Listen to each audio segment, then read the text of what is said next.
Hello, thank you for joining me. I'm your host, Marcus Cage, and this is what I've been thinking with Marcus Cage. In this video, I wanted to talk about some of the things that I've been hearing about with some of the stories with some of these different senators and things that have been going on. And in this segment, I call it Crooks, Corruption, Cowards, and Political Opportunists. So without further ado, I hope you enjoy. Please remember to subscribe, tap the bell so you'll catch all of my notifications. And if you like to comment, please comment. And if you really like it, please share. Thank you, and I hope you enjoy.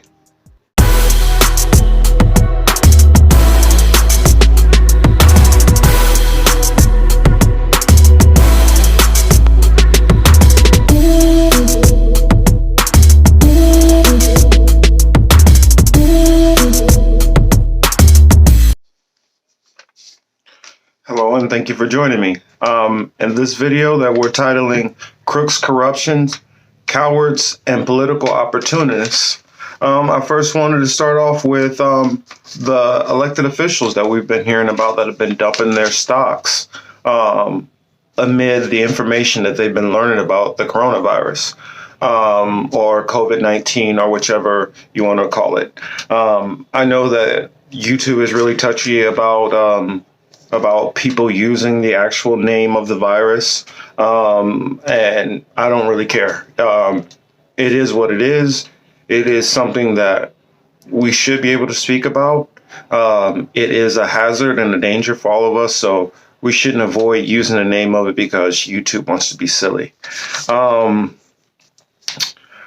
Just to go over some of the names of the people, we have Representative Susan Davis from California. She dumped a lot of her stocks from Alaskan Airlines and Royal Caribbean Cruise Line on February 11th. The big one, which a lot of people are hearing about, Senator Burr of the Republican from North Carolina. And then you have Kelly Loeffler, Republican from Georgia. You have Sarah Holmes, who is a Republican from New Hampshire, who's an aide for Jeanne Shaheen. Have Scott Sloffman, who's an aide to Mitch McConnell. He dumped tons of Delta stock and then bought a bunch of stocks in Clorox. Pretty convenient. Senator Dianne Feinstein, which this one is hilarious to me because I listen to a lot of people defend her. And the main reason why she's being defended is just because she's a Democrat and because she's a female. She is one of the longest serving elected females on the federal stage. She has been around for a long time, so a lot of women look at her as very iconic and they look up to her. But the truth is, these are the kind of things which she's been doing pretty much her whole career. And it's just now that it's starting to finally catch up with some of these people. We have people like Senator James Inhofe, a Republican of Oklahoma. We have Senator David Perdue, Republican of Georgia, which I've covered and noticed this guy for many, many years, well before I was doing any kind of commenting on politics on a certain platform.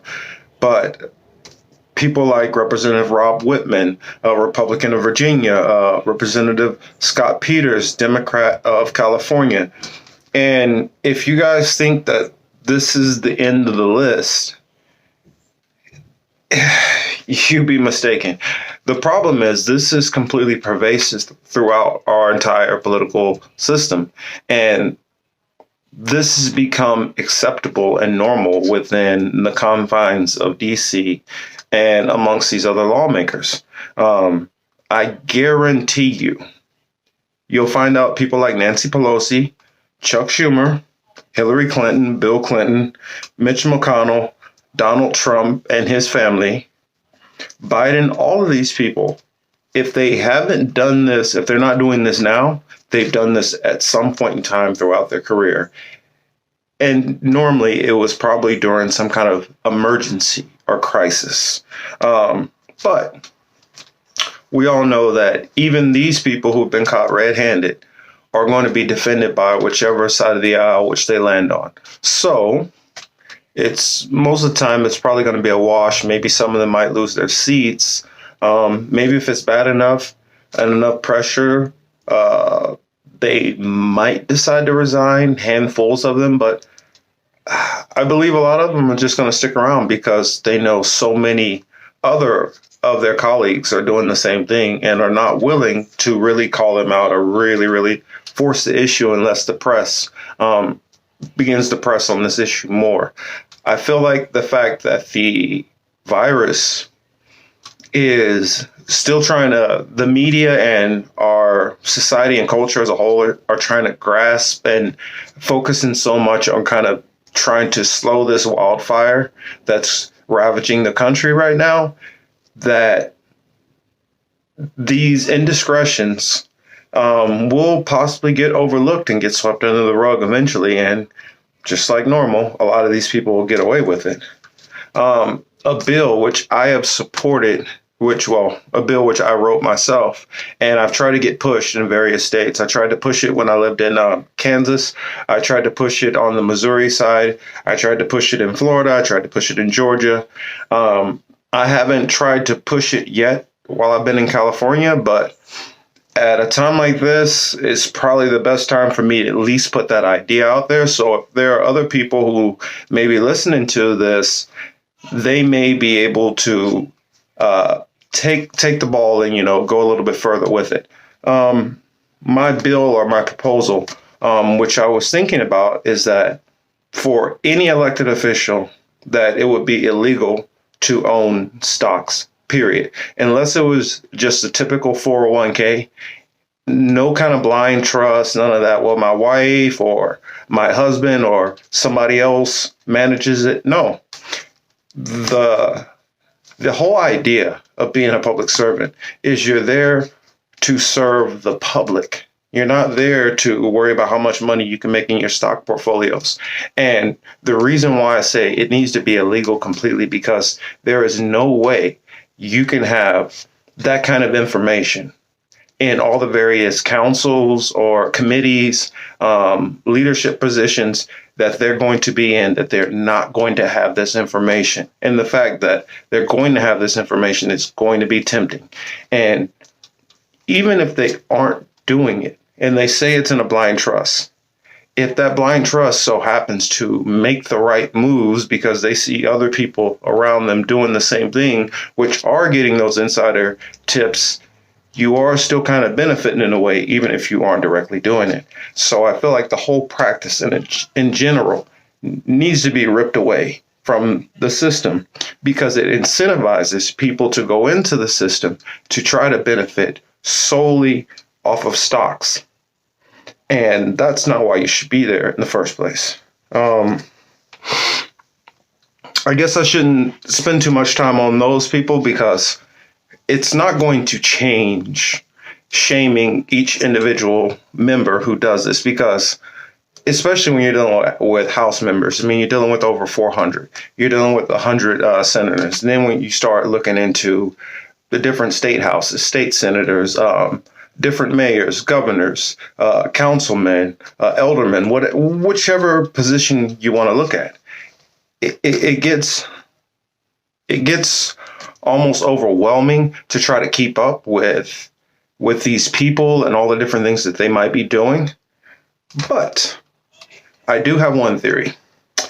And the theory which I have is that you vote the senators out. Now, if in each and every state we only have 2 senators, we have 50 states, that breaks down to 100 senators for the entire country. If we start voting both of the senators in each and every state out, especially, well, I'm not saying each and every state. It gets silly to just vote yay or nay and look at everything completely binary. But I'm saying, if we just take a little bit of time to do a little research and see, okay, candidate A or candidate B is funded by this person or that person, then they don't get our support, period. If we find out, okay, you are owning stocks or you have anything shady with this company, Obama said we shouldn't have purity tests.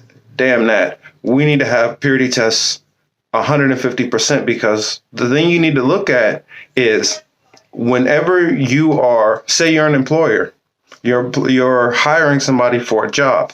You go through interview after interview, you go through phone calls, you go through background checks, you go through references. You go through all the different things to make sure that you're getting the best possible candidate for this position you're trying to fill. It should be no different when we are looking for our elected officials. And so if we're only taking 5 minutes to say, okay, well, I agree with this, I agree with that, I agree with that, then we're not doing the due diligence. And we got to remember, when we're selecting, these officials, this isn't something where we can select somebody and then 2 weeks later, a month later, we can, renege on what we just did. We just can't switch it like that.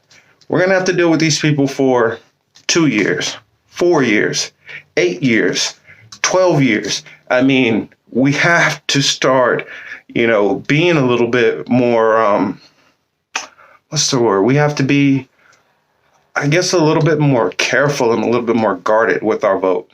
I feel too many people vote on voting against something. People are voting against Trump. People are voting against Obama. People were voting against Hillary. People were voting against Reagan or Bush, and I think we just need to take a different approach. We need to start focusing on candidates who support the values that we support, and that people who inspire us to vote for them, not look for who we can vote against. And I feel if we took more of that approach, instead of focusing on, well, who do we think is going to win?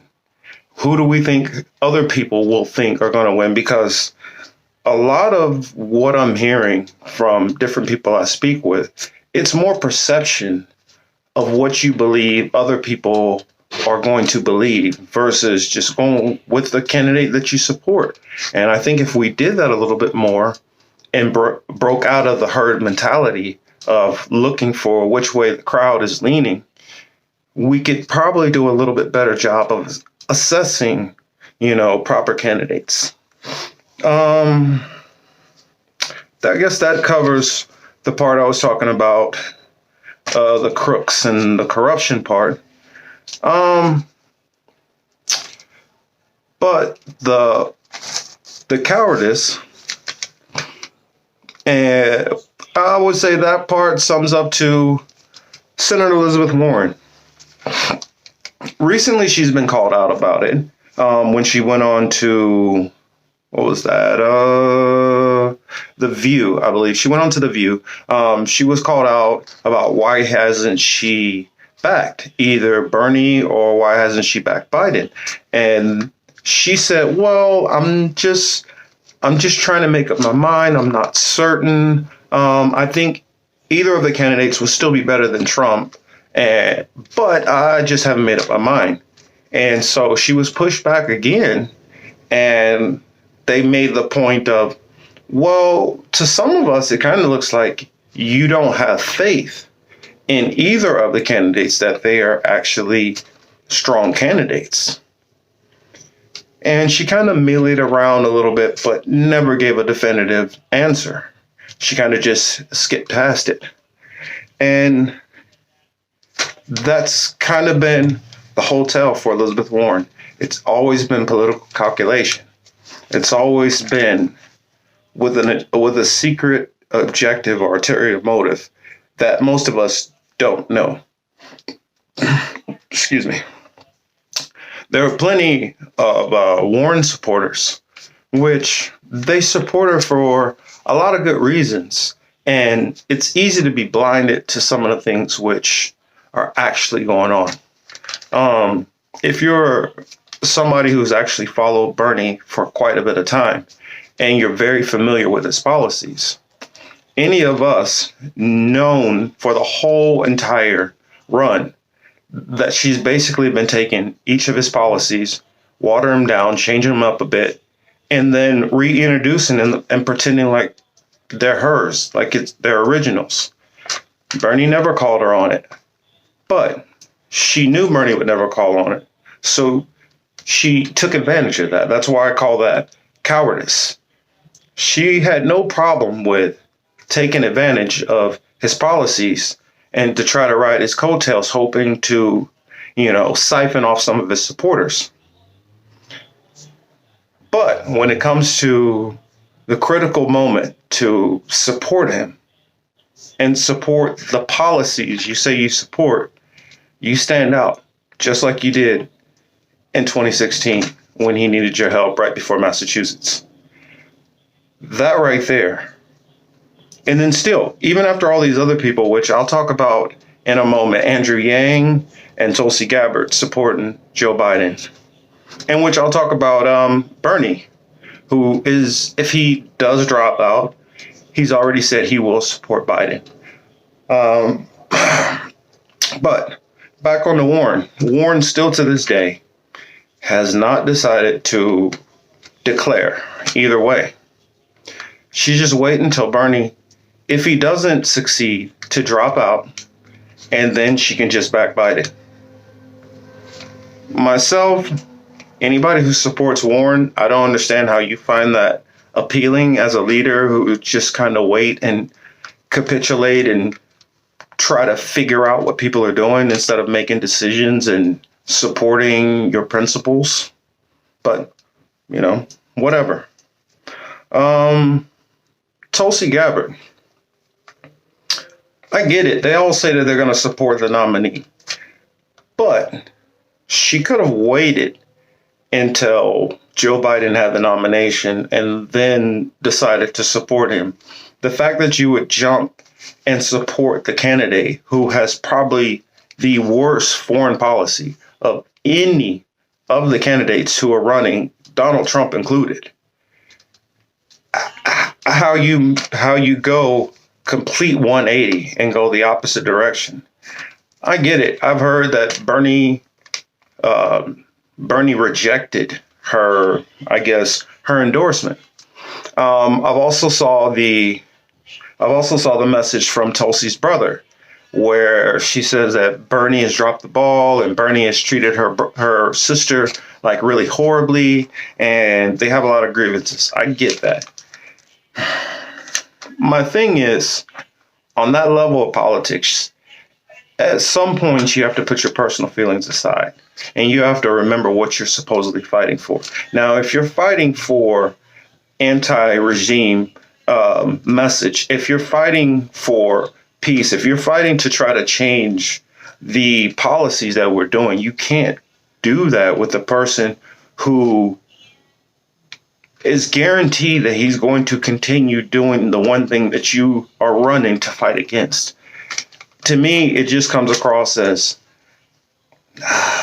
a little bit cowardly, a little bit, politically opportunistic. I mean, I don't get it, because she says she's not running again. So if you're not running again, you should be freed up to be able to make your own decisions, unless she's expecting some kind of cabinet position, which I assume that's exactly why she did it. And she's going to make this kind of weak argument of, well, I'm going to work with pushing him in this direction. I'm going to work with, helping Joe Biden understand, the left's perspective on a lot of this foreign policy stuff. But to me, I already know Joe Biden's just going to be like, yeah, okay, cool. That's cute, Tulsi. And it just waters down her word and her credibility with the main heart of her base. Now, she might gain some supporters in the moderate wing, but one thing I know about most of those supporters is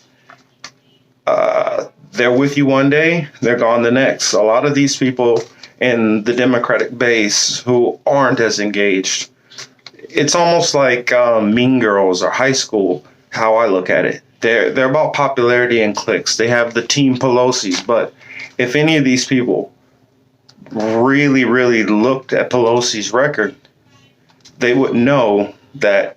Well, I'm not even going to say if they looked at her record, they would know that. I believe that they're not supporting a lot of these people for their policies. They're supporting them for identity reasons. Either they're, I'm supporting a female, or I'm supporting this minority or that minority. A lot of it has nothing to do with policy. It has to do with who they supported and buddyships and loyalties to this person, to that person, and whatever.